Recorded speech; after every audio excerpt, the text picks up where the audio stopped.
Hey, what is up guys? VMTHD here. Yesterday was Apple's first ever online-only WWDC. Let's take a look at some of the highlights of the event. Before that, make sure to subscribe to the channel and hit the like button.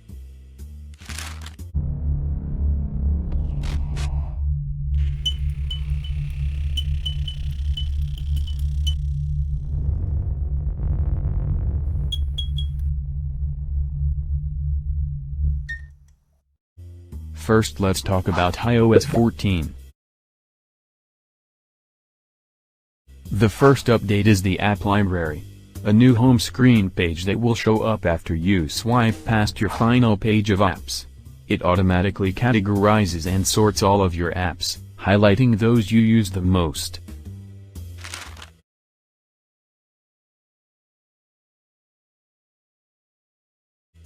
Widgets. Widgets can now live on the home screen alongside your app icons, rather than being buried away on the Today screen. This is something which has been in Android for quite some time. One of the quite interesting features is the Smart Stack widget, where some widgets are stacked on top of other and keep changing according to the part of the day. For example, every morning you will see the news widget, then after some time you can see your health tracker. And it goes on.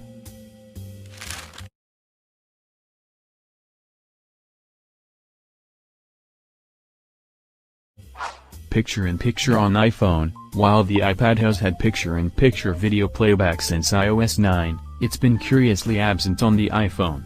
If you switch apps while playing a video, or having a video chat, it'll continue playing in a small box you can drag around the screen. Siri. The Siri interface has been overhauled to no longer take over the full screen. When you activate Siri, only the Siri icon pops up. Oh, and emojis can now wear masks. Apart from that, we have cycling mode on maps and new CarPlay feature. Now to iPadOS.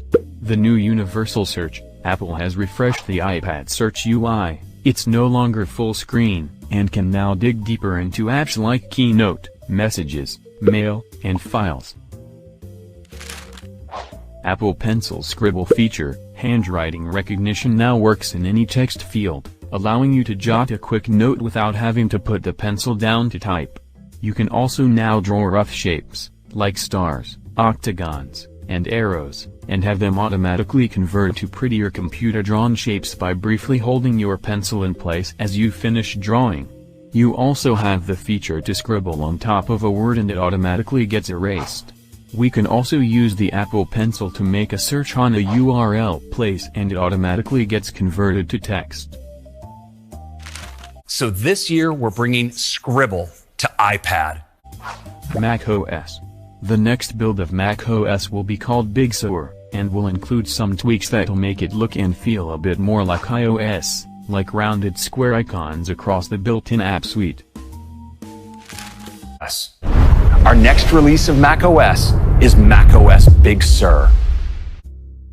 Control Center. Borrowing an idea from iOS, macOS will now have a drop-down in the upper right area of the screen that provides one-click access to display brightness, volume, dark mode, Wi-Fi controls and more. Notification Center. Notification Center has been cleaned up, bringing notifications/widgets into one unified view while making it easier to clear out lots of notifications at once. New processors on Macs. Today is the day we're announcing that the Mac is transitioning to our own Apple Silicon. As rumored for months, Apple is switching from Intel to custom ARM-based CPUs it's designing in-house, as it's done for years across its iPhone, iPad, Watch lineups. The company says that this will bring a whole new level of performance while consuming less power, and allow for things like Apple's Secure Enclave to come to the Mac. And iOS apps will be able to run on the Mac.